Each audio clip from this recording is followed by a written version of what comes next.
Hello friends, आपके अपने YouTube channel पढ़ाई ऑनलाइन में आपका स्वागत है। ये आज 2 जुलाई 2020 के इम्पॉर्टेंट करंट अफेयर क्वेश्चंस हैं। इसका पीडीएफ आप डिस्क्रिप्शन से भी प्राप्त कर सकते हैं। राष्ट्रीय डाक कर्मचारी दिवस निम्न में से किस दिन मनाया जाता है? सही उत्तर है 1 जुलाई। हर साल 1 जुलाई को राष्ट्रीय डाक कर्मचारी दिवस मनाया जाता है। यह दिन दुनिया भर में डाक कर्मियों द्वारा की जाने वाली सेवा के सम्मान में मनाया जाता है। भारत में कोविड-19 महामारी के दौरान डाक सेवाओं में विशिष्ट विविधता आई है। अब डाक विभागों में कार्यकर्ता नए कोरोना योद्धा बन गए हैं, जो कोविड-19 के खिलाफ भारत की लड़ाई में सक्रिय भूमिका निभा रहे हैं। खेल मंत्री किरण रिजिजू ने खेल को डोप मुक्त बनाने के लिए 30 जून को कौन सा ऐप लॉन्च किया है? सही उत्तर है नाडा ऐप। यह ऐप नाडा और खिलाड़ियों के बीच सेतु का काम करेगा। ऐप से खेल के बारे में कई जानकारी मिलेंगी। ऐप खिलाड़ियों को प्रतिबंधित दवाओं और उनके इस्तेमाल से बचने की जानकारी देगा। इससे उन्हें प्रतिबंधित दवाओं के बारे में भी पता चल सकेगा। इसमें नाडा द्वारा निषिद्ध पदार्थों और दवाओं की डिटेल दी गई है, जिससे एथलीटों को चोटिल होने पर सही दवाओं को लेने में मदद मिलेगी।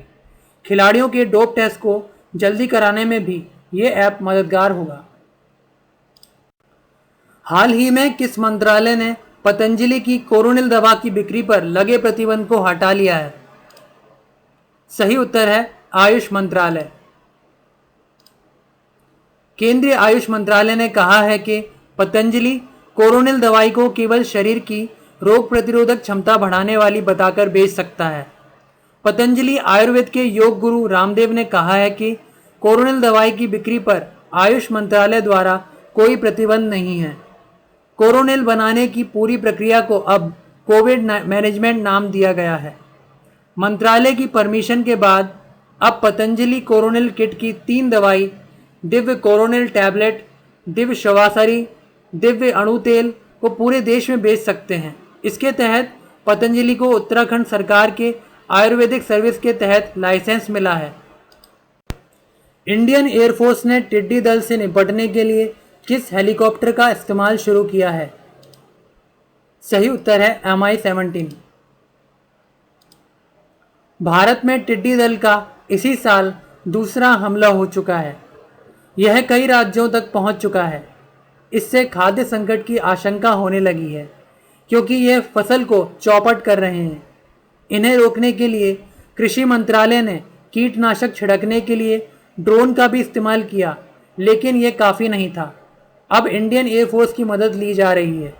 एयरफोर्स के हेलीकॉप्टर Mi-17 में कुछ फेरबदल किए गए हैं। इसमें कीटनाशक छिड़काव की खास तरह की मशीन लगाई गई है।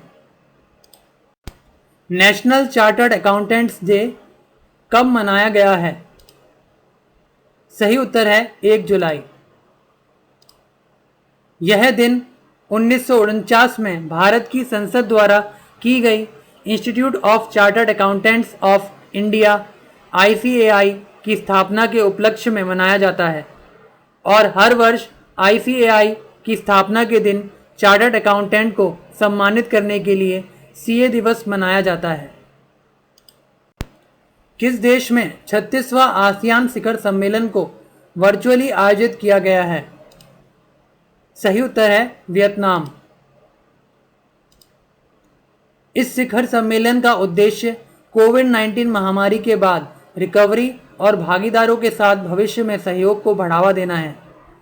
इस शिखर सम्मेलन का विषय है cohesive and responsive ASEAN. Friends, यहाँ पे बात हुई है आसियान की, तो आसियान का फुल फॉर्म है association of south east Asian Nations. इसकी स्थापना हुई 8 अगस्त 1967 में। इसका मुख्यालय है जकार्ता में। इसके अध्यक्ष हैं ली सिन लुंगी। इसके महासचिव हैं लिम जैक होई। आसियान दक्षिण पूर्व एशियाई राष्ट्रों का संगठन है। आसियान के 10 सदस्य देश हैं: Brunei, Cambodia, Indonesia, Laos, Malaysia, Myanmar, Philippines, Singapore, Thailand, Vietnam, ASEAN दिवस 8 अगस्त को मनाया जाता है। इसका मोटो है एक दृष्टि, एक पहचान, एक समुदाय। विश्व बैंक ने किस भारतीय राज्य की किफ़ायती आवास परियोजनाओं के लिए $250 मिलियन ऋण को मंजूरी दी है? सही उत्तर है तमिलनाडु। भारत सरकार और विश्व बैंक के समूह ने तमिलनाडु में शहरी गरीबों को किफ़ायती आवास प्रदान करने के लिए समझौते पर हस्ताक्षर किए हैं। फ्रेंड्स, यहाँ पे बात हुई है तमिलनाडु राज्य की। इसकी राजधानी है चेन्नई। इसके मुख्यमंत्री हैं के पलानीस्वामी। इसके गवर्नर हैं Banwari Lal Purohit. The Yogini poems love and life नामक पुस्तक को रिलीज किया गया है। इस पुस्तक के लेखक कौन हैं? सही उत्तर है डॉक्टर अदिशा दास। नई सदी में क्रिकेट के सबसे वैल्यूएबल टेस्ट प्लेयर की लिस्ट जारी की गई है। इसमें शीर्ष स्थान पर कौन है? सही उत्तर है मुथैया मुरलीधरन। पहले स्थान पर श्रीलंका के मुथैया मुरलीधरन रहे हैं।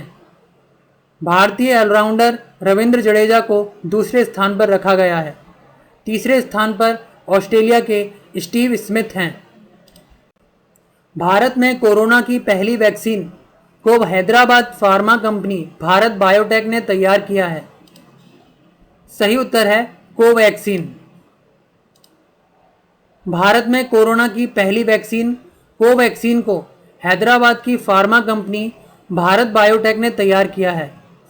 इस वैक्सीन को ICMR और national institute of virology Pune ने मिलकर बनाया है। वैक्सीन के ह्यूमन ट्रायल के लिए drug controller general of India ने मंजूरी दे दी है।